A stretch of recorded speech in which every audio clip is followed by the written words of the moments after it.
J'ai hérité des 13 millions de dollars et m'y suis précipité pour l'annoncer à mon mari, pour être frappé par un terrible accident qui m'a conduite à l'hôpital. À ma grande surprise, il n'est jamais venu. Quand j'ai appelé, il m'a rejeté, disant qu'il n'avait pas le temps pour une perdante.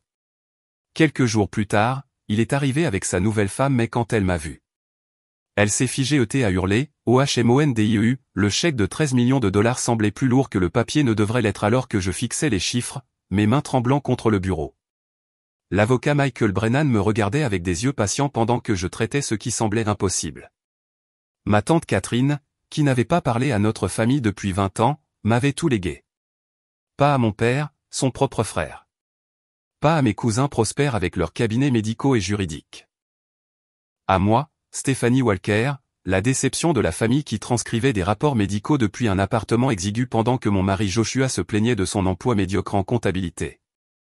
Madame Walker, allez-vous bien? La voix de Brennan m'a ramené à son bureau avec ses fenêtres du sol au plafond donnant sur le centre-ville. Je comprends que cela doit être accablant. Je pensais à ce matin, il y a seulement 3 heures, quand je raclais des pièces dans le tiroir de la cuisine pour acheter du lait. Joshua était sorti en trombe après une autre dispute sur l'argent, claquant la porte si fort qu'elle a fait tomber notre photo de mariage du mur. 7 ans de mariage et nous étions devenus des étrangers qui partageaient des factures que nous ne pouvions pas payer. Pourquoi moi? J'ai finalement réussi à demander. Catherine et moi nous connaissions à peine. Brennan a ajusté ses lunettes, choisissant ses mots avec soin. Votre tante a été très spécifique dans ses instructions. Elle a dit que vous comprendriez quand le moment serait venu. Il a fait glisser une autre enveloppe sur le bureau. Elle vous a laissé ceci aussi. À l'intérieur se trouvait une seule feuille de papier dans l'écriture précise de Catherine. Le succès demande des sacrifices. Tu le comprends mieux que tu ne le penses. L'argent est un outil, pas une solution. Utilise-le judicieusement. Les mots ont déclenché un souvenir d'il y a 6 mois, un que j'avais caché à tout le monde, surtout à Joshua. Je rendais visite à Catherine à l'hospice chaque semaine, lui lisant des revues médicales pendant qu'elle agonisait. Cela a commencé par obligation. Un message Facebook d'une cousine disant que Catherine était seule, sans visiteur, refusant de se réconcilier avec la famille à cause d'un ancien différend commercial que je n'ai jamais compris. Mais ces visites sont devenues autre chose. Votre prononciation est atroce, claquait Catherine quand je trébuchais sur des termes pharmaceutiques. Si vous allez lire sur les inhibiteurs enzymatiques, au moins respectez la science assez pour bien le dire. Pourtant, elle ne m'a jamais renvoyé. Semaine après semaine, je m'asseyais dans cette pièce stérile qui sentait le désinfectant et la mort imminente, lisant des essais cliniques et des interactions médicamenteuses pendant qu'elle me corrigeait avec une force décroissante. Lors de notre dernière visite, quand la morphine avait volé la plupart de sa vivacité d'esprit, elle a attrapé mon poignet avec une force surprenante. Tu n'es pas comme eux, avait-elle murmuré, ses yeux soudainement clairs. Les autres, ils veulent le confort. Tu comprends que le succès demande des sacrifices. Souviens-toi de ça quand le moment viendra. Je n'ai jamais parlé de ces visites à Joshua. Il se serait moqué de mon sens du devoir, m'aurait demandé ce que j'espérais gagner en visitant une mourante qui avait abandonné la famille. La vérité est que j'y suis allé parce que je reconnaissais quelque chose chez Catherine. Une femme qui avait choisi sa carrière plutôt que la convention, qui avait bâti un empire pharmaceutique quand les femmes n'étaient pas les bienvenues dans les salles de conseil. Elle avait payé le prix de la solitude, mais elle avait vécu selon ses propres termes. L'héritage est évalué à 13 millions de dollars, a continué Brennan, me ramenant au présent. Cela comprend son portefeuille d'investissement, 3 propriétés et divers actifs. Il n'y a pas de conditions, pas de stipulation. C'est entièrement à vous. 13 millions de dollars. Le nombre semblait fictif, comme de l'argent de Monopoly. Ce matin, j'avais caché notre facture d'électricité en retard sous l'ordinateur portable de Joshua, sachant qu'une autre dispute pour l'argent le ferait entrer dans l'une de ses colères. Pas violente, jamais, mais froide et cinglante d'une manière qui laissait des cicatrices invisibles. Il avait été différent quand nous nous étions rencontrés à l'université. Ambitieux, mais tendre, frustré, mais plein d'espoir. 7 ans de lettres de refus de firmes d'investissement avaient transformé cet espoir en un amer sentiment de droit. Je dois dire à mon mari, ai-je dit, tendant déjà la main vers mon téléphone. Bien sûr. Prenez tout le temps dont vous avez besoin.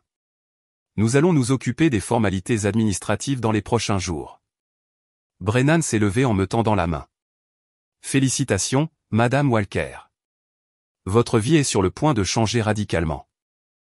En sortant du bâtiment sous la bruine de l'après-midi, je me suis senti déconnecté de mon corps, flottant au-dessus de la rue comme si je regardais la vie de quelqu'un d'autre.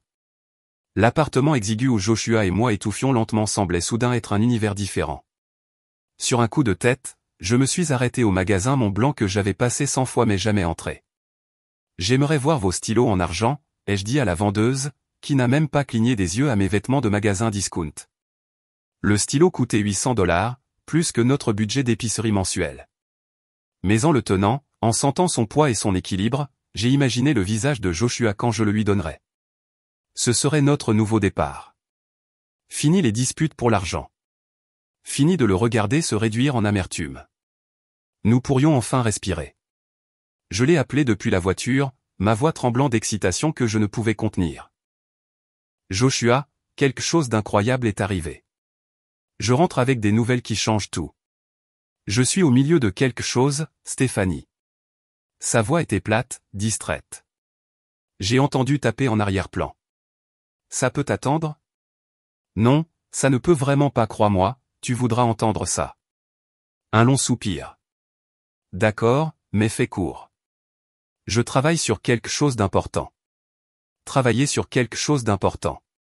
Probablement une autre proposition commerciale élaborée qui n'aboutirait à rien. Un autre plan pour échapper à la société de comptabilité qu'il considérait comme inférieure à lui. Je voulais lui dire tout de suite. Le lui crier au téléphone que nos problèmes étaient terminés. Que 13 millions de dollars étaient dans un compte à mon nom. Mais cela méritait plus qu'un appel téléphonique. Cela méritait d'être parfait. La pluie redoublait alors que je m'engageais sur l'autoroute.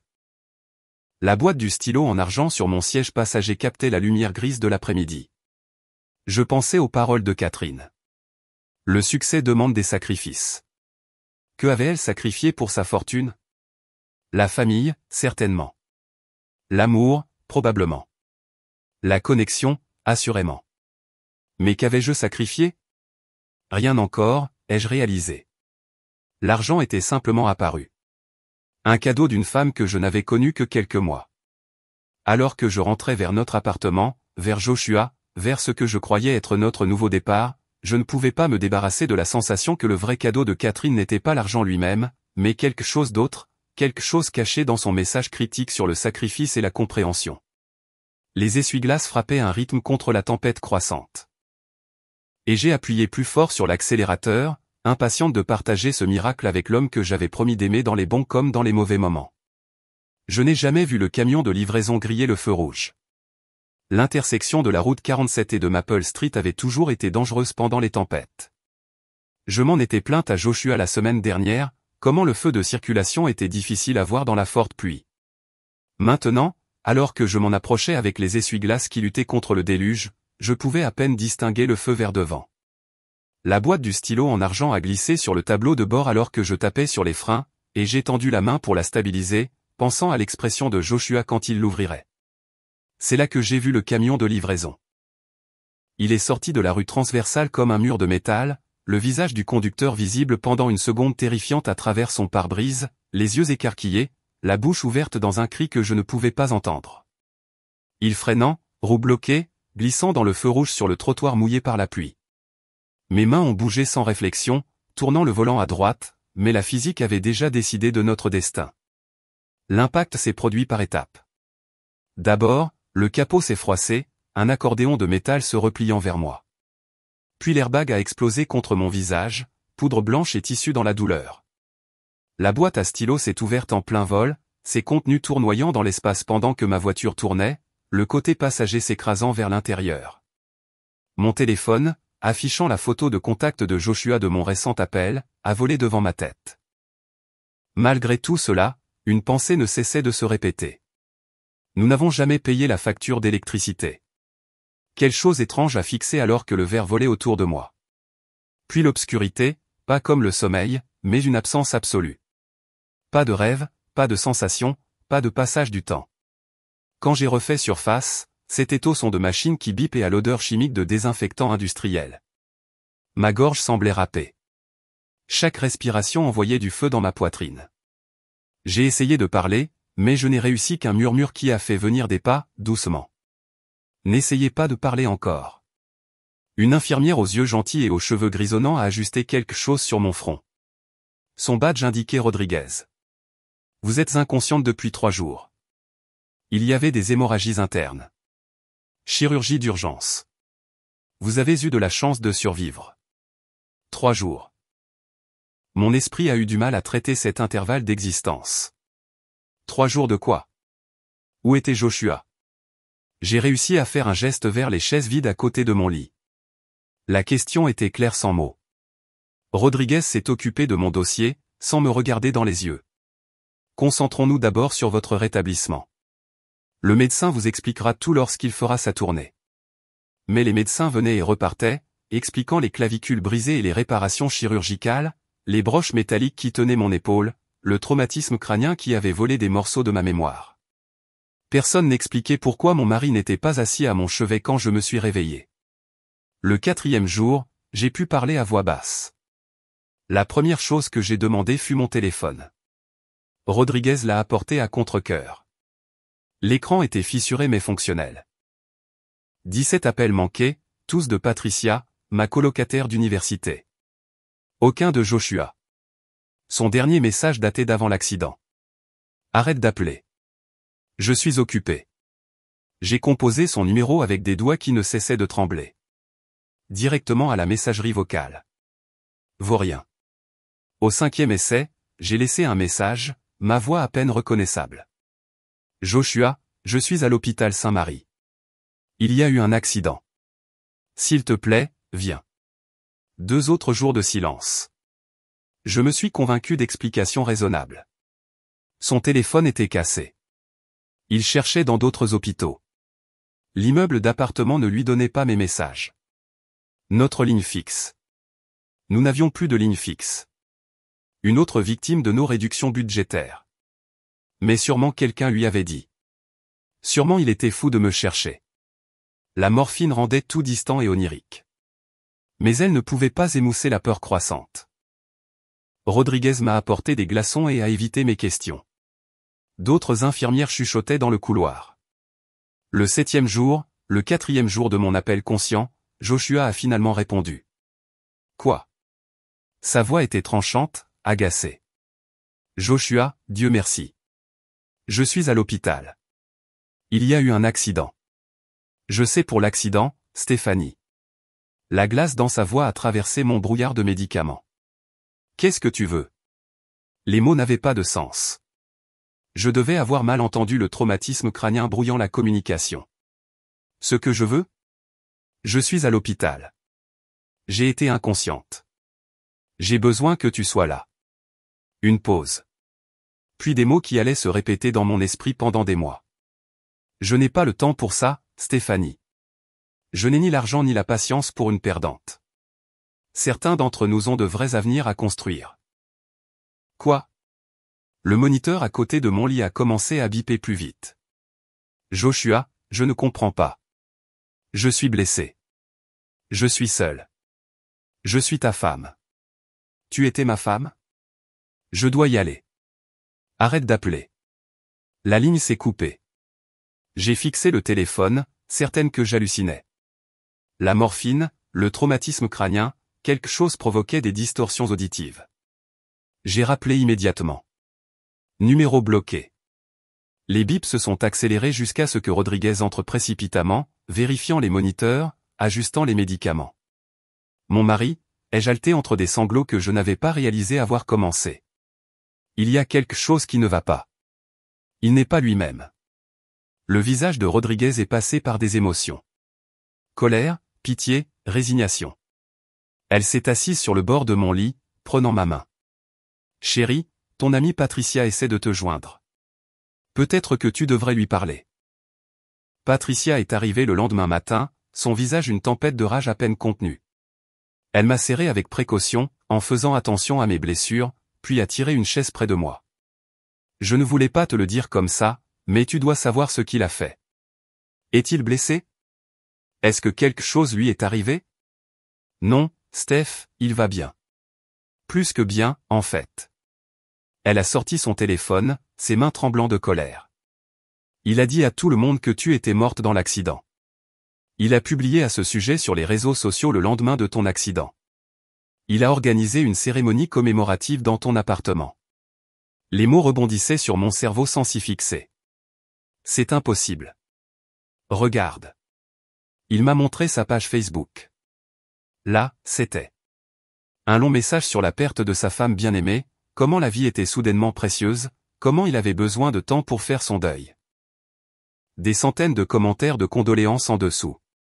Il a bloqué ton numéro de téléphone, a continué Patricia, sa voix se brisant. Il a changé les serrures de ton appartement. Il a déjà emménagé quelqu'un. Une femme nommée Savannah de ce nouveau job en finance qu'il a commencé le mois dernier. Elle m'a montré une autre photo. Joshua dans un restaurant, le bras autour d'une femme aux cheveux sombres qui avait peut-être 25 ans. La légende, trouver la lumière dans l'obscurité avec quelqu'un de spécial, posté il y a 3 jours alors que je lui laissais des messages vocaux depuis mon lit d'hôpital. Le visage de la femme m'a fait m'arrêter. Quelque chose de familier dans ses traits, la forme de ses yeux, la façon dont elle inclinait la tête quand elle souriait. Elle ressemblait aux photos de moi de l'université avant que le stress et la déception n'aient creusé des rides autour de ma bouche. Comment est-ce possible, ai-je seulement réussi à dire. Je ne sais pas tout encore, admit Patricia. Mais je suis allé à ton immeuble. Le concierge a dit que Joshua avait des documents. Un certificat de décès, une procuration. Tout est faux, évidemment, mais assez pour les convaincre. Il a déjà essayé d'accéder à tes comptes bancaires. Mes comptes bancaires, les 13 millions de dollars. L'héritage que Joshua ne connaissait pas. Où le connaissait-il? La pièce a commencé à tournoyer.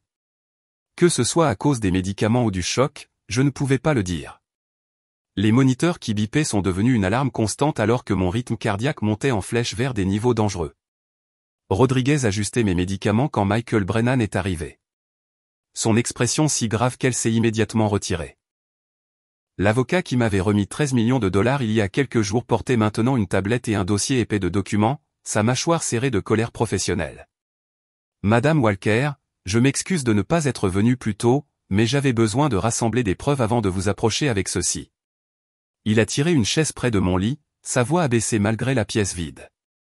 Votre mari a visité mon bureau 6 heures après votre accident. 6 heures. L'hôpital n'avait même pas terminé votre chirurgie d'urgence. Mon cerveau endommagé a eu du mal à traiter ce calendrier.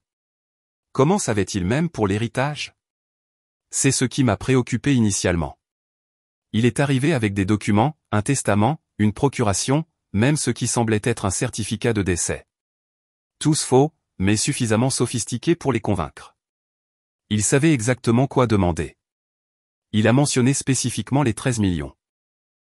Brennan a tourné sa tablette vers moi, montrant des images de sécurité granuleuses. Regardez son comportement quand ma secrétaire lui a dit que nous avions besoin de documents officiels du comté. À l'écran, Joshua faisait les 100 pas dans le hall en marbre que j'avais traversé quelques jours plus tôt. Son langage corporel irradiait l'impatience, pas le chagrin. Quand la secrétaire a expliqué le délai de 30 jours que Catherine avait imposé, il a frappé sa main sur le bureau si fort qu'elle a sursauté. Le Joshua que je connaissais évitait la confrontation, mais cet homme semblait prêt pour la guerre. Il a appelé 17 fois depuis, a continué Brennan. Chaque fois avec de nouveaux documents, de nouveaux arguments. Hier, il a menacé d'une action en justice pour rétention délibérée du domaine de sa femme. Il semble avoir oublié que les femmes mortes n'ont pas de mari vivant. Patricia est arrivée pendant que Brennan partait, portant mon ordinateur portable dans un sac fourre-tout. Le concierge de l'immeuble s'est senti mal quand j'ai expliqué la situation. Il s'avère que Joshua lui a dit que tu avais rédigé un testament te laissant tout avant l'accident. Il lui a même montré un document. Elle a allumé l'ordinateur, ses doigts volant sur le clavier. J'ai besoin que tu vois quelque chose. L'historique du navigateur m'a retourné l'estomac. 3 semaines avant mon accident, Joshua avait recherché des statistiques d'accidents sur la route 47, puis les taux de mortalité des collisions aux intersections. Puis combien de temps pour déclarer quelqu'un mort? Page après page de recherche sur le droit des successions, faux documents, accès aux biens du conjoint après la mort. Les eurodatages montraient qu'il recherchait tard dans la nuit pendant que je dormais à ses côtés, planifiant ma mort pendant que je rêvais de notre avenir. Il y a plus, a dit Patricia doucement. Elle a ouvert notre compte bancaire commun, celui que nous avions gardé presque vide pendant des mois. De petits virements en sortaient depuis 3 mois. $50 ici, $75 là. Tous allaient à un compte aux îles Caïmans. Les dates correspondaient parfaitement à quand le diagnostic de cancer de Catherine est devenu terminal. Il savait pour l'héritage avant toi, Steph. Il se préparait. Mon esprit s'est emballé. Comment pouvait-il savoir? J'avais caché mes visites à Catherine, jamais mentionné la possibilité d'un héritage. Puis je me suis souvenu des formulaires d'assurance vie qu'il avait insisté pour que nous mettions à jour il y a 3 mois. Comment il avait posé des questions détaillées sur les biens de ma famille. Avait-il engagé quelqu'un pour enquêter? Montre-moi Savannah, ai-je réussi à dire, bien que son nom me brûle la langue comme de l'acide. Patricia a ouvert des profils de réseaux sociaux sur plusieurs plateformes. Savannah Mills, 26 ans, analyste financière chez Brennan Investment, pas la même firme que mon avocat, heureusement. Son LinkedIn montrait qu'elle avait assisté à une conférence sur la technologie financière il y a 3 mois où Joshua avait présenté des stratégies d'investissement alternatives pour les marchés modernes. La même semaine, Catherine est entrée en soins palliatifs. Des photos de la conférence la montraient lors des mêmes événements de réseautage, cocktails, table ronde. Sur une image, ils se tenaient assez près pour que leurs épaules se touchent, tous deux tenant des verres de champagne, son rire capturé à mi-chemin pendant qu'il la regardait avec une intensité que l'on reconnaissait. Il m'avait regardé ainsi une fois, à l'époque où j'étais jeune et pleine de potentiel qu'il pouvait exploiter. Regarde son visage, a dit Patricia, en zoomant sur une photo récente. Dis-moi que tu ne le vois pas, je l'ai vu immédiatement. Les mêmes yeux verts que je voyais dans le miroir chaque matin. L'arc des sourcils que j'avais hérité de ma mère. Même la façon dont elle inclinait la tête quand elle souriait. C'est dérangeant, a continué Patricia, comme s'il était allé faire du shopping pour une version plus jeune de toi. Mais il y a autre chose. Elle a ouvert la page Facebook de Savannah, en faisant défiler des années en arrière. Elle poste à la recherche de sa mère biologique depuis qu'elle a eu 18 ans. Regarde ce statut de l'année dernière. Le message disait, encore une impasse dans ma recherche d'adoption. Parfois, je me demande si ma mère biologique se souvient même que j'existe. Tout ce que j'ai, c'est cette photo et le rêve de retrouver d'où je viens. L'image jointe a fait s'arrêter mon monde. Une photo d'hôpital délavé. Notre adolescente épuisée tenant un nouveau-né. Le visage de la jeune fille était partiellement tourné, mais je connaissais ce profil. Je connaissais cet uniforme d'hôpital. Je connaissais ce bébé. Patricia regardait mon visage changer. Steph, y a-t-il quelque chose que tu doives me dire? Le souvenir m'a submergé comme le camion l'avait fait, violent, inattendu, transformant tout. 1998, j'avais 18 ans, enceinte d'un garçon qui avait disparu dès que je lui avais dit. Mes parents, importants dans leur communauté religieuse, m'avaient donné 2 choix, l'avortement ou l'adoption. Ils avaient tout organisé avec une efficacité clinique, m'envoyant chez un parent éloigné jusqu'à la naissance. Une photo, un moment, la tenant, puis elle était partie. J'avais enfoui cette douleur si profondément que j'en oubliais parfois son existence. J'ai regardé l'écran de l'ordinateur vers les postes pleins d'espoir de Savannah pour retrouver sa mère biologique et j'ai senti les pièces horribles s'assembler. Joshua n'avait pas seulement trouvé une jeune femme qui me ressemblait. Il avait trouvé ma fille. Patricia, ma voix est sortie étranglée. Je dois que tu vérifies quelque chose. Quand Joshua et Savannah ont-ils commencé à apparaître sur des photos ensemble? Elle a fait défiler les horodatages. Première photo, c'est de cette conférence il y a 3 mois. Mais attends, elle a ouvert le LinkedIn de Joshua. Il a commencé à la suivre 2 semaines avant la conférence et regarde son historique de recherche d'alors. Les recherches étaient chirurgicales dans leur précision. Dossier d'adoption Minneapolis 1998, service de recherche de mère biologique, liste des participants à la conférence financière, profil de Savannah Mills, et le plus glaçant, droit de succession, enfant biologique adopté. Il l'avait traqué, trouvé ma fille, séduite, et l'utilisait comme une arme dans son complot. Le moniteur à côté de mon lit a commencé son alarme familière alors que mon rythme cardiaque montait en flèche. Mais cette fois, je m'en fichais. La rage brûlait à travers le brouillard médicamenteux, éclaircissant mon esprit pour la première fois depuis l'accident. C'est là que j'ai remarqué le dernier document que Patricia avait trouvé. Une note dans l'écriture de Catherine, glissés dans les documents successoraux que Brennan m'avait laissés. Je l'avais manqué dans mon choc initial, mais maintenant les mots ressortaient comme un phare. Certains secrets sont destinés à refaire surface. La vérité sur 1998 trouvera son chemin. Je l'ai veillé comme je t'ai veillé. Sois prête. Catherine avait su. D'une manière ou d'une autre, ma tante éloignée avait su pour le bébé que j'avais abandonné. Avait peut-être même gardé un œil sur elle. L'héritage n'était pas seulement de l'argent. C'était un catalyseur conçu pour exposer tout ce qui était caché dans les ombres de ma vie. Les mains du kinésithérapeute ont guidé ma jambe en position, et j'ai mordu sur un cri qui voulait sortir de ma gorge. Catherine avait raison, sont devenus mes mantras pendant ces séances. Le succès demande des sacrifices. Chaque mouvement était une agonie, les broches dans mon épaule grinçaient contre l'os, mais je me suis forcé à traverser les exercices avec un nouvel objectif. Ma fille était là-bas, manipulée par l'homme que j'avais épousé. Chaque pas que je faisais était un pas de plus vers son sauvetage. Tu te pousses trop, a averti Rodriguez, regardant mon visage se tordre d'effort alors que je m'accrochais aux barres parallèles. La guérison prend du temps. Je n'ai pas le temps. J'ai réussi 3 pas de plus avant que ma jambe ne cède. Rodriguez m'a rattrapé, m'aidant à me remettre dans le fauteuil roulant avec une habileté pratique. Il arrive ici. Je dois être prête. Rodriguez m'a étudié un long moment, puis a tiré une chaise. J'ai vu beaucoup de patients en 20 ans ici. Ceux qui guérissent le plus vite ne sont pas ceux qui surmontent la douleur. Ce sont ceux qui apprennent à travailler avec. Elle a démontré une technique de respiration. Lente et contrôlée. La douleur nous rend réactifs. Mais si tu peux contrôler ta respiration, tu contrôles tes réactions. Essaie. J'ai pratiqué pendant qu'elle comptait. Inspirer pendant 4, retenir pendant 4, expirer pendant 4.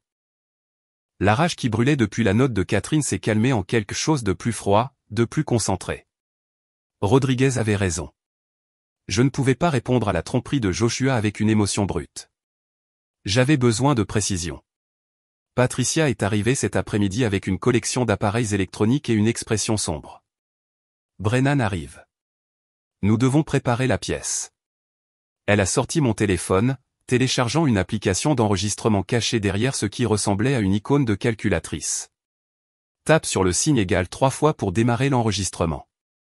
L'écran peut être éteint et il capturera tout. C'est légal?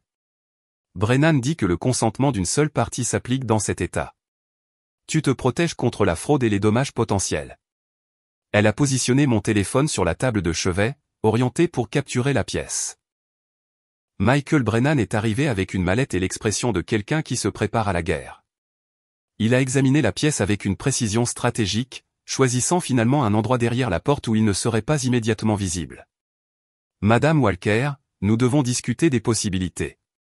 Votre mari a montré un comportement de plus en plus agressif. Il pourrait amener des avocats pour tenter de vous intimider, voire prétendre que vous êtes mentalement incapable. Et s'il amène Savannah? La pensée de faire face à ma fille. Voir ses yeux familiers alors qu'elle se tenait à côté de lui, le manipulant, me serrait la poitrine. C'est en fait idéal pour nos objectifs, a dit Brennan prudemment. Sa présence fournirait des preuves de sa tromperie, mais ce sera émotionnellement difficile pour vous. Nous avons passé la dernière heure à répéter des scénarios. Patricia a joué Joshua, adoptant son ton dédaigneux pendant que je m'efforçais de rester calme. Brennan m'a coaché à travers la terminologie juridique, les signes avant-coureurs d'escalade, quand appeler la sécurité. Mais rien ne pouvait me préparer à voir leurs photos. Patricia avait imprimé des images récentes des réseaux sociaux. Joshua aux ouvertures de galeries, dîners d'affaires, conférences. La transformation était stupéfiante. Fini l'homme amer qui s'était énervé contre son travail sans issue. Cette version portait des costumes sur mesure, des montres de luxe, se tenait avec la confiance de quelqu'un qui avait déjà gagné.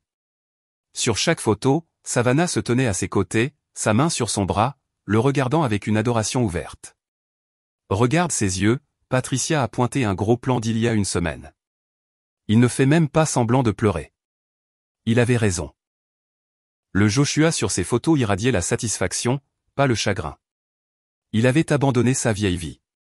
Il m'avait abandonné comme un manteau inconfortable. L'alliance avait déjà disparu de son doigt. Nous devons le forcer la main, ai-je dit, une idée se formant. Patricia, peux-tu lui envoyer un message de ton téléphone? Elle a hésité. Il sait que nous sommes amis. Ne sera-t-il pas méfiant?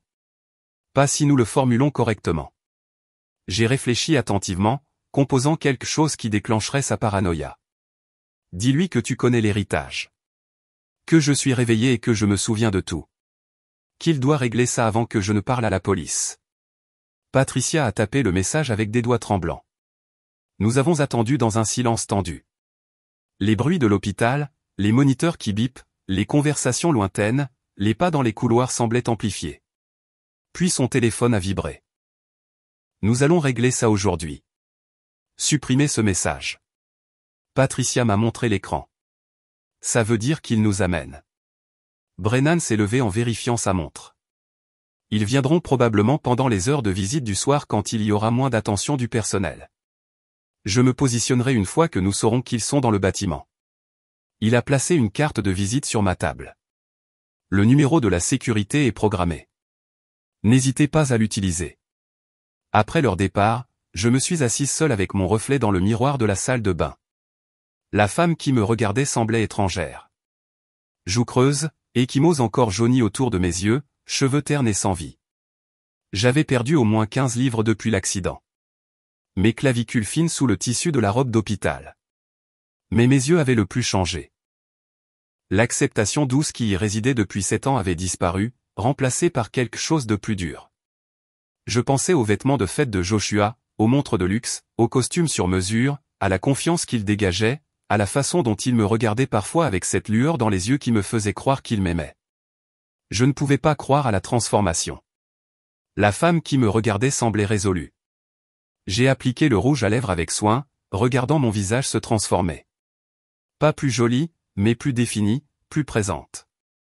Je me suis installé dans mon lit, plaçant des coussins pour soutenir mon épaule blessée tout en paraissant naturellement détendu. La robe d'hôpital était délibérément ample, me faisant paraître plus fragile que je ne le ressentais. Laissons Joshua voir la faiblesse. Laissons-le penser qu'il avait déjà gagné. J'ai pratiqué mes exercices de respiration pendant des comptes d'inspiration, des comptes retenus, des comptes d'expiration. La rage était toujours là, mais contenue maintenant, comprimée en quelque chose d'utile.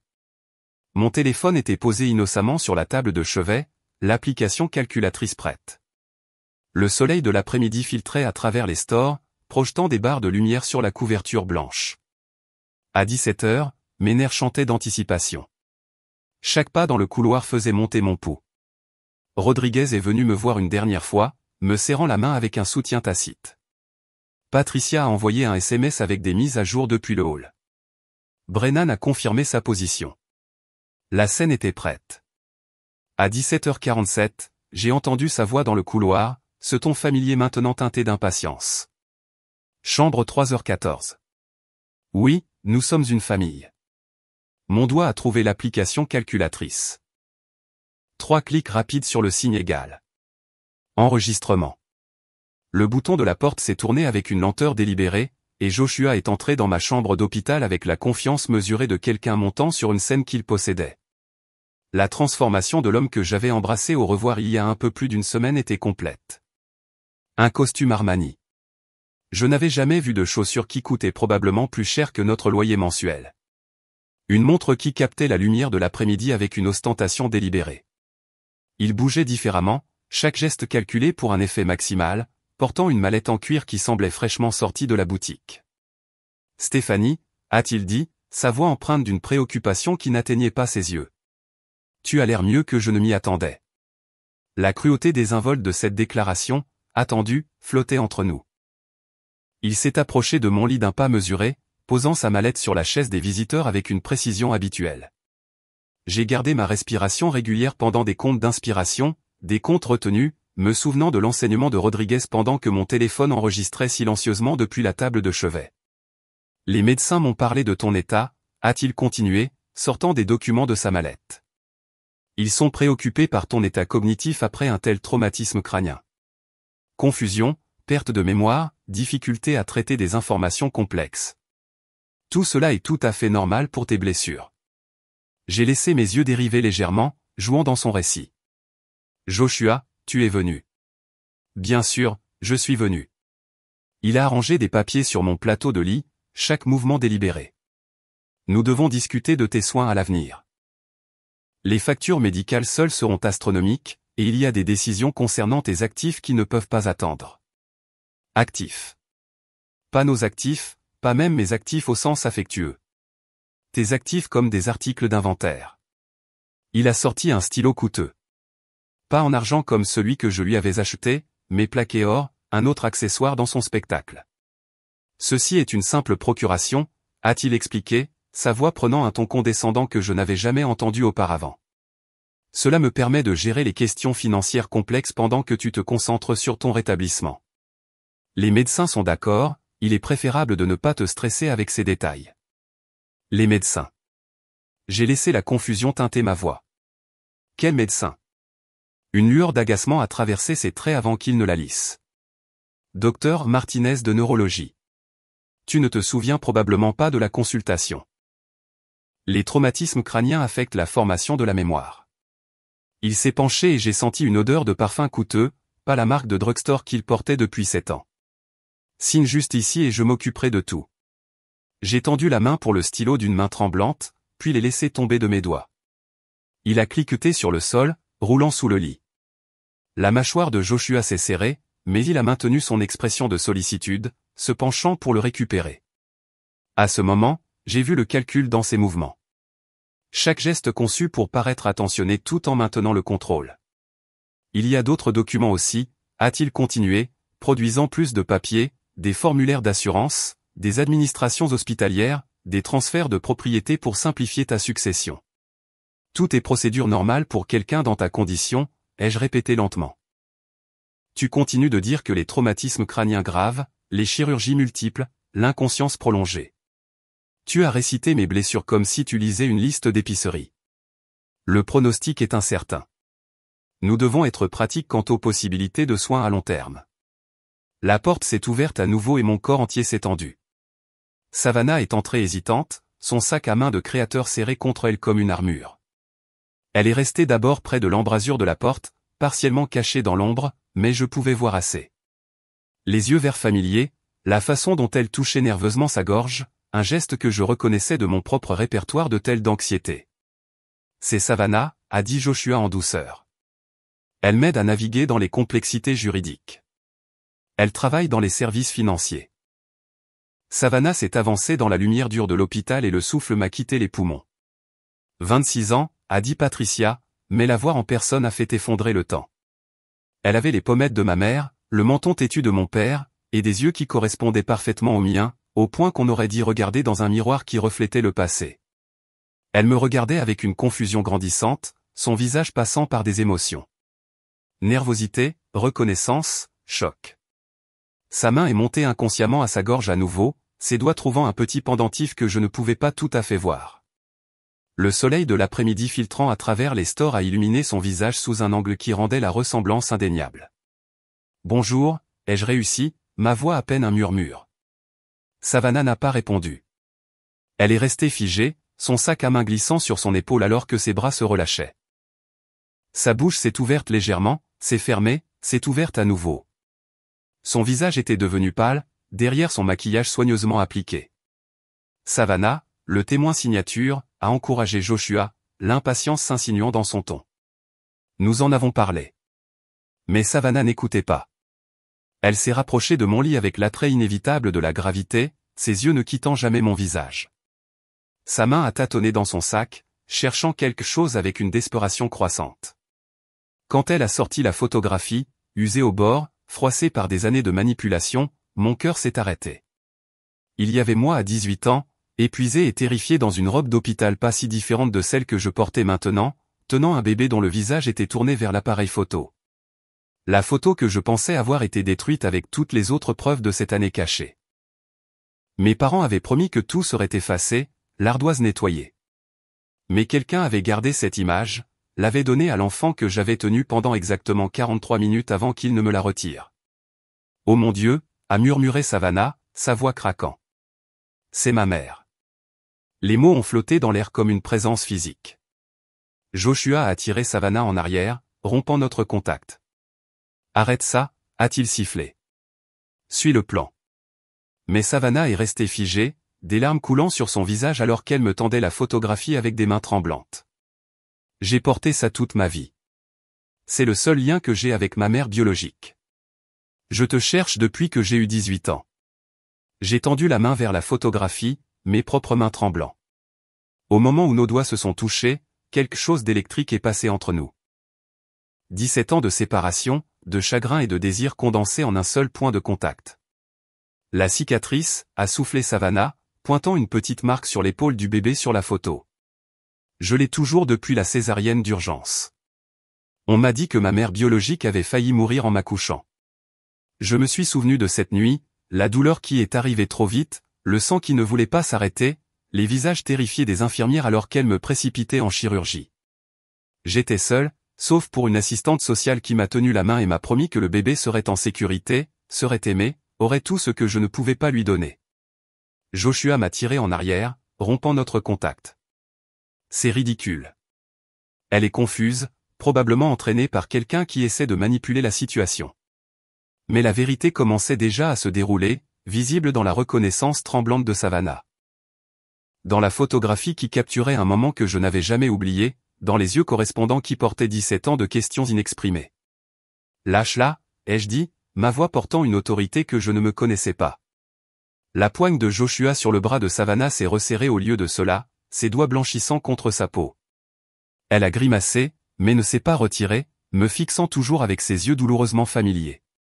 Tu as planifié ça, a dit Savannah à Joshua, sa voix gagnant en force à chaque mot. La conférence en mars. Tu n'es pas tombé par hasard sur moi lors de la session de réseautage.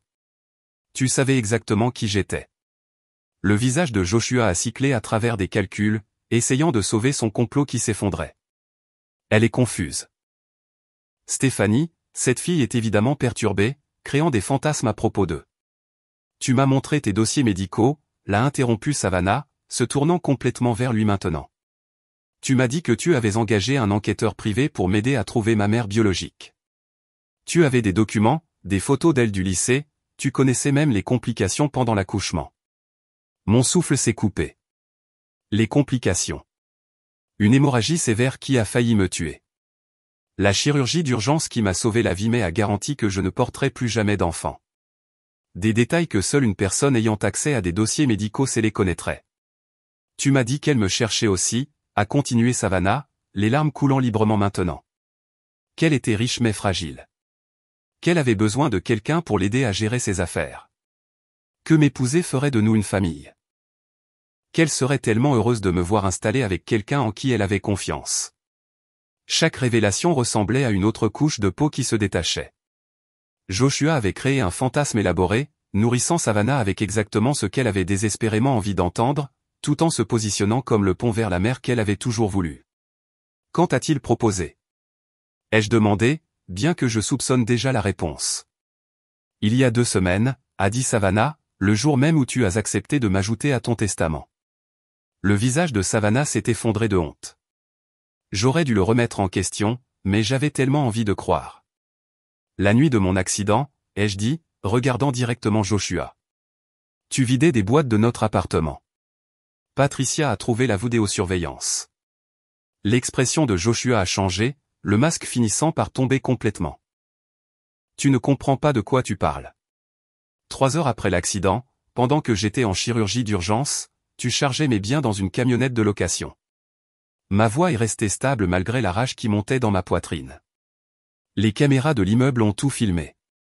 Horodaté, avec plaque d'immatriculation visible. Michael Brennan est sorti de derrière la porte, sa présence imposant immédiatement l'attention. Joshua s'est retourné, réellement surpris. Monsieur Walker, a dit Brennan formellement. Je suis Michael Brennan, l'avocat de Madame Walker. J'ai documenté cette conversation ainsi que vos tentatives d'accéder à son héritage par des moyens frauduleux. C'est un piège, a grogné Joshua, mais sa confiance s'évaporait. C'est une collecte de preuves, a corrigé Brennan. Il a sorti sa tablette, la faisant défiler pour afficher des documents. Voulez-vous expliquer pourquoi vous avez recherché l'intersection où l'accident de votre femme s'est produit 3 semaines avant qu'il n'arrive? Ou pourquoi vous transférez de l'argent vers des comptes offshore depuis 3 mois? Savannah a halté, s'éloignant de Joshua. Tu as recherché l'emplacement de l'accident, les schémas de circulation, les taux de collision, les taux de mortalité, a continué Brennan, lisant à l'écran. Des recherches assez approfondies pour quelqu'un qui prétend être un veuf en deuil. La pièce semblait plus petite soudainement, chargée d'électricité. Les cheveux savamment coiffés de Joshua avaient commencé à s'affaisser, la sueur battant ses tempes. Son costume coûteux ne ressemblait plus à une armure, mais à un costume qui n'allait pas tout à fait. Les vêtements de bébé, ai-je dit soudainement, le souvenir refaisant surface avec une clarté surprenante. Tu as trouvé ma boîte à souvenirs quand nous avons emménagé en janvier. C'est là que tout a commencé. La mâchoire de Joshua s'est serrée, mais il n'a rien dit. Un petit chapeau jaune, un bracelet d'hôpital avec écrit le bébé-fille Walker, et une photographie. J'ai regardé Savannah. Il a dû utiliser ces informations pour te retrouver. Les dossiers d'adoption sont scellés, mais avec assez d'argent et les bonnes connexions. Il a engagé quelqu'un nommé Marcus, a murmuré Savannah. Il a dit que c'était un spécialiste des services de retrouvailles. Je l'ai rencontré 2 fois. Il avait tellement d'informations sur toi, sur ta famille, ta vie. La violation de cela, Joshua, le fait de passer au crible ma douleur la plus privée, d'utiliser le chagrin que j'avais porté pendant 17 ans comme une arme, a fait que mes côtes blessées me faisaient mal à l'effort de contenir ma fureur. Tu sais quelle est la partie la plus triste, ai-je dit à Joshua. Si tu avais juste demandé à propos de la boîte, je te l'aurais dit. J'aurais partagé cette douleur avec toi parce que je pensais que les mariages signifiaient porter les fardeaux l'un de l'autre. Épargne-moi le martyre, a rétorqué Joshua. Tu m'as caché 13 millions de dollars. J'ai hérité après que tu aies déjà décidé que je valais plus mort que vif. Les virements vers des comptes offshore ont commencé il y a 3 mois, ai-je rétorqué. Catherine n'était même pas encore morte, mais tu nous volais déjà. Brennan s'est éclairci la gorge. En parlant de ça, Monsieur Walker, voulez-vous expliquer ceci? Il a montré un autre document sur sa tablette. Un certificat de mariage daté de 5 jours après mon accident. La polygamie est un crime grave dans cet État, tout comme la fraude, la tentative de vol d'une succession et le dépôt de faux certificats de décès. Le sang a quitté le visage de Joshua alors que le poids total de son exposition l'a frappé. Il a regardé entre Brennan, Savannah et moi, calculant les probabilités qui s'étaient déjà retournées contre lui. Je veux un avocat, a-t-il dit catégoriquement. Excellent choix, a répondu Brennan, sortant son téléphone. La sécurité est déjà en route. Le détective Morrison de l'unité des crimes financiers voudrait également vous parler. 2 agents de sécurité de l'hôpital sont apparus dans l'embrasure de la porte, leur présence remplissant l'espace restant. Joshua a redressé sa cravate, un geste réflexe de contrôle alors que tout échappait à sa prise. 7 ans, ai-je dit doucement, et tout le monde s'est tourné pour me regarder. 7 ans de mariage, et tu ne m'as jamais vraiment connu. Je te connaissais assez bien, a répondu Joshua, sa voix amère. Je savais que tu ne réussirais jamais sans que je te pousse, que tu transcrives des rapports médicaux dans cet appartement pathétique, que tu acceptes les miettes que la vie te jette. Elle te soutenait dans tes rêves, a dit Savannah soudainement, sa voix féroce. Tu travaillais pour payer les factures pendant que tu poursuivais ton art, tes idées d'entreprise, tes schémas interminables. Joshua a ri, les aigus. Me soutenir? Elle me freinait. Tu sais ce que c'est que d'avoir un tel potentiel piégé par la médiocrité de quelqu'un d'autre? Les mots auraient dû faire mal, mais ils ne l'ont pas fait. Parce qu'enfin, après 7 ans, je voyais le vrai Joshua. Pas l'artiste en difficulté dont j'étais tombée amoureuse. Pas le mari amer que j'avais essayé d'apaiser, mais le prédateur calculateur qui ne me considérait que comme un obstacle à surmonter. Madame Walker, a dit doucement l'un des agents de sécurité, nous devons raccompagner Monsieur Walker maintenant. Alors qu'il se dirigeait vers lui, Joshua a fait un dernier regard en arrière vers moi. Tu vas le regretter, Stéphanie. Tu n'as aucune idée de ce que tu détruis. La seule chose qui est détruite ici, c'est l'illusion que j'ai vécue pendant 7 ans, ai-je répondu fermement. Alors qu'il le raccompagnait, ses menaces résonnant dans le couloir de l'hôpital. La pièce semblait soudainement vaste et silencieuse.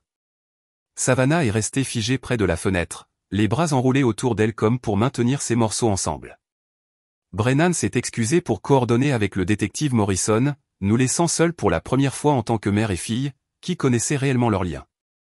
Je suis tellement désolé, a murmuré Savannah. Si je n'avais pas été si désespéré de te trouver, si je n'avais pas remis en question son histoire. Arrête, j'ai tendu la main et après une hésitation, elle l'a prise. Tu n'es pas responsable de sa tromperie. Il t'a ciblé parce qu'il savait exactement quel bouton actionner. Un coup a interrompu. Patricia a jeté un coup d'œil par la porte. Il y a 2 personnes ici qui disent être les parents de Savannah. Dois-je? Oui, a dit Savannah rapidement, puis m'a regardé avec une anxiété soudaine. Est-ce que c'est d'accord? Ils sont descendus de Minneapolis quand je leur ai tout dit. Mark et Diana Laurent sont entrés avec les mouvements prudents de gens entrant dans un champ de mine. Ils étaient exactement ce que j'avais espéré toutes ces années. Des visages gentils, des vêtements confortables, les alliances usées de personnes qui avaient bâti une vie ensemble. Mark était grand et légèrement courbé avec des lunettes de professeur et des taches de peinture sur sa chemise. Diana était plus petite, plus ronde, avec des rides de rire qui suggéraient une vie remplie de joie. Tu dois être Stéphanie, a dit Diana doucement. On a beaucoup parlé de toi au fil des ans. Tout issu de l'imagination d'une adolescente de 17 ans, ai-je réussi, ma voix s'étranglant. Non, a dit Mark fermement. D'une jeune femme qui n'a jamais cessé de se demander qui était la personne qu'il aimait assez pour lui donner une vie meilleure. Ces mots ont brisé quelque chose en moi. 17 ans de chagrin refoulés ont refoulé en sanglots laids et haletants qui faisaient hurler mes côtes blessées en signe de protestation. Diana s'est déplacée sans hésitation, m'enlaçant avec le confort pratique de quelqu'un qui avait apaisé d'innombrables larmes. Nous lui disions toujours, a murmuré Diana contre mes cheveux, que sa mère biologique devait l'aimer férocement pour faire un tel sacrifice. Que l'adoption ne signifie pas ne pas vouloir d'enfants. Cela signifie vouloir plus pour eux que ce que vous pouvez donner. À travers mes larmes, j'ai vu Savannah pleurer aussi, tenue dans l'étreinte de Mark. Nous étions un étrange tableau pour des personnes liées par une décision prise par une adolescente terrifiée il y a 17 ans. Quand les larmes se sont finalement calmées, le détective Morrison est revenu avec des nouvelles troublantes. Nous avons découvert des preuves supplémentaires dont je pense que vous devriez être informés. 3 jours avant votre accident, quelqu'un a rempli une ordonnance de sédatif à votre nom dans une pharmacie de l'autre côté de la ville. La signature n'est pas la vôtre. Mon sang s'est glacé. Des sédatifs. De puissants. Le genre qui, mélangé à de l'alcool ou même à certains aliments, pourrait provoquer de la confusion. Des réactions retardées, un jugement altéré. L'expression de Morrison était sombre. Vos voisins ont mentionné que vous sembliez inhabituellement fatigué les jours précédant l'accident. L'un a dit que vous titubiez en ramassant votre courrier. Vous sembliez confuse quant au jour que c'était. Les implications m'ont submergé. Joshua n'avait pas causé l'accident, mais avait-il préparé quelque chose d'autre, me rendant vulnérable, plus facile à contrôler, ou potentiellement, je ne pouvais pas finir la pensée. Combiné à tout le reste, cela ajoute tentative d'empoisonnement à ces accusations, a continué Morrison. Nous regardons 12 à 15 ans minimum, peut-être plus si nous pouvons prouver une intention de causer un préjudice grave. Après que Morrison soit parti pour traiter plus de preuves, nous 5 sommes restés assis dans un silence étrange mais confortable. Patricia était revenue, occupant sa place d'amie protectrice. Les Laurent avaient rapproché leur chaise de Savannah, qui ne cessait de me jeter des coups d'œil comme si j'allais disparaître. « Parle-moi de ton enfance », ai-je dit soudainement. « Je veux tout savoir. » Premier mot, aliment préféré, mauvaise décision d'adolescence, tout. Savannah a ri. Un son qui a contracté mon cœur par sa familiarité. Mon premier mot était non, ce que maman dit expliquait beaucoup de ma personnalité. Elle était têtue dès le premier jour, a confirmé Diana avec une affection évidente. Refusait de manger des petits pois, refusait de porter du rose, refusait d'abandonner la recherche de toi, même quand l'agence d'adoption disait que c'était impossible. Nous avons parlé pendant des heures pendant que l'hôpital s'assombrissait autour de nous. Mark racontait les catastrophes des foires scientifiques de Savannah. Diana partageait des photos d'années difficiles au collège. Savannah a admis s'être faufilée pour un concert à 15 ans et avoir été punie pendant un mois. Chaque histoire était un cadeau. Des morceaux de la vie que je m'étais demandé étaient remplis d'amour et de rire. Je suis devenue analyste financière, a fini par dire Savannah, parce que je pensais que si je comprenais les systèmes et les registres, je pourrais te retrouver. Je me suis spécialisé dans le suivi des actifs cachés, en suivant les traces papier. C'est ironique que Joshua ait utilisé ses compétences dans son arnaque. Que vas-tu faire maintenant, ai-je demandé. Elle a jeté un coup d'œil à ses parents puis de nouveau à moi. Je ne sais pas. Tout de ma vie dans la ville me semble entaché maintenant. Le travail, l'appartement, même mon café du matin où Joshua m'a approché pour la première fois. Tout est lié à ces mensonges. Tu peux rester ici un moment, ai-je proposé prudemment, non pas comme une obligation, mais juste si tu veux du temps pour comprendre les choses. L'espoir qui a fleuri sur son visage a rendu chaque moment de douleur valable. Nous avions été réunis par la tromperie et la manipulation. Mais peut-être que quelque chose de réel pouvait naître d'un sol aussi empoisonné. 6 mois avaient tout transformé sauf les cicatrices. Mon corps portait des rappels permanents de l'accident. Une épaule qui faisait mal avant les tempêtes, une légère boiterie quand j'étais fatigué, mais les changements plus profonds étaient invisibles. Je me suis assise dans la galerie du tribunal regardant Joshua recevoir sa sentence, ne ressentant rien de comparable à la victoire ou à la clôture. 12 ans pour fraude, conspiration, tentative de vol, et empoisonnement, des accusations qu'il ne pouvait jamais prouver complètement mais qu'il ne pouvait pas rejeter. Il se tenait dans sa combinaison orange, diminuée et ordinaire, plus l'homme qui avait consumé 7 ans de ma vie. Savannah était assise à côté de moi, sa main près de la mienne sur le banc en bois, sans tout à fait se toucher, mais assez près pour sentir la chaleur. Nous avions appris à naviguer dans l'espace entre nous avec une intention prudente, construisant une connexion sans forcer une intimité que 17 ans de séparation avaient volée. Quand le juge a lu le verdict, Joshua s'est tourné pour nous regarder une dernière fois. Ses yeux ne portaient aucun remords, seulement le calcul froid de quelqu'un qui comptait les pertes dans un jeu où il croyait encore avoir gagné. Dehors, dans le bâtiment du tribunal, l'air d'automne portait l'odeur des feuilles brûlées et de la pluie lointaine. J'ai sorti la dernière photo de notre mariage de mon sac à main, celle que j'avais eu l'intention de jeter, mais que je n'avais jamais fait. 7 ans plus jeune, debout à côté de Joshua dans une robe empruntée, croyant que l'amour signifiait accepter moins que ce que je méritais. Le vent a attrapé les morceaux alors que je les déchirais méthodiquement, les dispersant comme des confettis pour une célébration à laquelle personne n'avait assisté. « Regrettes-tu le mariage » a demandé Savannah, regardant les fragments disparaître dans les rues de la ville. « Je regrette de ne pas avoir vu qui il était vraiment » ai-je répondu. Mais sans ce mariage, sans sa tromperie, nous ne nous serions peut-être jamais trouvés. Parfois, les pires routes mènent aux meilleures destinations. Nous avons marché vers nos voitures dans un silence confortable. Au cours des derniers mois, nous avions développé notre propre rythme. Café ensemble tous les mardis matins, dîner le dimanche, SMS tout au long de la semaine allant du profond au banal. Les 13 millions de dollars avaient rendu beaucoup de choses possibles, mais l'investissement le plus précieux avait été dans le temps passé ensemble, à apprendre à être mère et fille sans le poids des attentes. La fondation que nous avons établie occupait le 3e étage d'un immeuble rénové au centre-ville. Les secondes chances fournissaient un soutien aux femmes confrontées à des grossesses critiques et facilitaient les retrouvailles post-adoption avec des conseils et des ressources appropriées. Savannah avait quitté sa carrière en finance pour coordonner le programme de retrouvailles, utilisant ses compétences en suivi des registres et en compréhension des systèmes pour aider d'autres familles à se retrouver par des canaux légaux et éthiques. Nous avons 3 nouveaux cas de retrouvailles cette semaine, m'a-t-elle dit alors que nous conduisions vers le bureau. Une mère cherche depuis 40 ans. J'étais revenu à la recherche biomédicale, mais avec un accent différent, étudiant les facteurs génétiques et épigénétiques dans l'adoption et la séparation. Comment la biologie et l'environnement façonnent l'identité. Le travail semblait être une rédemption, transformant la douleur personnelle en une guérison potentielle pour les autres. Mon nouveau laboratoire était modeste mais suffisant, financé par l'héritage qui nous avait presque détruits, mais nous avait finalement reconstruits plus forts. Nos appartements donnaient sur le lac Michigan, côte à côte mais non connectés, maintenant les limites nécessaires à une construction relationnelle saine. La plupart des matins, je pouvais voir Savannah sur son balcon avec son café, souvent au téléphone avec les Laurent qui avaient embrassé notre étrange famille élargie avec une grâce remarquable.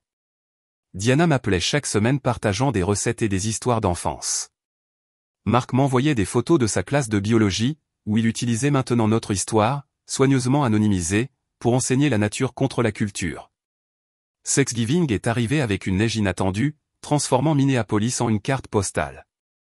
La maison des Laurent sentait la dinde et la cannelle, remplie de cousins et de voisins, et du chaos contrôlé d'une réunion de famille. Je me tenais dans l'embrasure de la porte tenant une tarte que j'avais tentée. Diana l'appellerait plus tard gentiment un rustique. Regardant Savannah aider sa mère adoptive, sa vraie mère à tous égards, à préparer la farce tout en se disputant les proportions des assaisonnements. Stéphanie, arrête de te tenir au-dessus et viens aider, a appelé Diana, me faisant signe dans la cuisine avec des mains couvertes de farine. La famille ne reste pas dans les embrasures de porte. Le mot famille m'a encore surpris, mais j'apprenais à l'accepter. Pendant le dîner, Marc a levé son verre pour un toast, sa voix de professeur portant au-dessus du bruit joyeux. À la famille de choix et de hasard, aux routes qui nous ont menés ici, et aux avenirs que nous construisons ensemble. Plus tard, alors que Savannah me montrait des photos embarrassantes de son adolescence, des appareils dentaires, des expériences capillaires malheureuses, des tentatives ratées de rébellion, j'ai réalisé que c'était pour cela que j'avais sacrifié elle, sans le savoir, toutes ces années. Pas la richesse ou le succès, mais cette chaleur, cette appartenance, ces gens qui l'aimaient complètement. La décision à 18 ans avait été la bonne, même s'il avait fallu 17 ans dans des circonstances terribles pour le prouver. 3 semaines après Thanksgiving, à l'anniversaire de l'accident, Savannah et moi avons conduit jusqu'à l'intersection où tout avait changé. La ville avait installé un petit jardin commémoratif après une campagne de sécurité piétonne, bien qu'il ne savait pas que cela marquait mon point de transformation personnelle. Le givre du petit matin rendait tout cristallin, beau dans sa fragilité. J'avais apporté les fragments du stylo en argent, des pièces récupérées sur les lieux de l'accident que Patricia avait d'une manière ou d'une autre sauvées. Ce cadeau destiné à célébrer un faux avenir avec Joshua ressemblait maintenant à des preuves archéologiques de la vie d'une autre personne. Savannah portait un petit jeune arbre de pommier d'ornement, choisi pour sa résilience et sa capacité à fleurir après les hivers les plus rudes. Nous avons creusé le trou ensemble en silence, le travail physique nous ancrant dans le moment présent. J'ai placé les fragments de stylo au fond, les recouvrant de terre sombre. L'arbre s'est installé avec une facilité surprenante, comme s'il avait toujours été là. Savannah l'a arrosé avec soin pendant que je tassais la terre autour de sa base, assurant la stabilité pour les saisons à venir. Parfois, lui ai-je dit alors que nous nous reculions pour observer notre travail, la destruction n'est que la création déguisée. Cet accident a détruit la vie que je connaissais, mais il a créé de l'espace pour la vie dont j'avais réellement besoin. Savannah a passé son bras dans le mien, un geste qui était devenu naturel au fil des mois. Penses-tu que nous nous serions trouvés sans le complot de Joshua ? J'ai réfléchi à la question, regardant le trafic matinal naviguer dans l'intersection où ma vieille vie s'était terminée. Catherine semblait le penser. Sa note suggérait que la vérité trouve toujours son chemin. Mais je suis contente que nous n'ayons pas à nous demander. Le soleil a percé les nuages alors que nous marchions vers la voiture, projetant de longues ombres derrière nous. Le jeune arbre à fleurs se tenait petit mais solide dans son nouveau foyer. Les racines commençaient déjà leur travail invisible de trouver prise, cherchant de l'eau, établissant des fondations qui soutiendraient des décennies de croissance. Le printemps prochain, il fleurirait pour la première fois, des fleurs roses et blanches émergeant de branches que l'hiver n'avait pas pu briser. Les 13 millions de dollars sont restés en grande partie intacts, à l'exception de la fondation et de nos dépenses courantes. L'argent que j'avais appris n'était que de l'énergie potentielle. Il pouvait créer ou détruire selon les mains qui le manœuvraient. Joshua le voyait comme un pouvoir à voler. Savannah et moi le voyions comme une responsabilité à partager. La différence entre ces perspectives contenait tout ce qui était important. Mon téléphone a vibré avec un message de Patricia. Une photo de sa course matinale devant le jardin commémoratif. L'arbre se tenait au centre du cadre, le givre scintillant sur ses fines branches, ressemblant à des diamants. Bel ajout au quartier, avait-elle écrit. De solides racines font toute la différence. J'ai montré l'image à Savannah pendant que nous conduisions vers nos futurs séparés mais connectés. Elle a souri, cette expression familière qui me rappelait moi-même, mais qui était devenue entièrement la sienne. Nous avions été réunis par la tromperie, mais tenus ensemble par le choix, construisant quelque chose de réel à partir des décombres de tout ce qui était faux. L'intersection derrière nous rétrécissait dans le miroir, mais l'arbre resterait, grandissant plus fort au fil des saisons, marquant l'endroit où une histoire se terminait et où une meilleure commençait. Si cette histoire de trahison et de rédemption vous a captivé du début à la fin, cliquez sur ce bouton j'aime dès maintenant. Mon moment préféré a été lorsque Savannah m'a reconnu comme sa mère, détruisant ainsi le complot entier de Joshua en quelques secondes. Quel moment vous a le plus touché le cœur ? Partagez-le dans les commentaires ci-dessous. Ne manquez pas d'autres histoires incroyables de survie et de triomphe.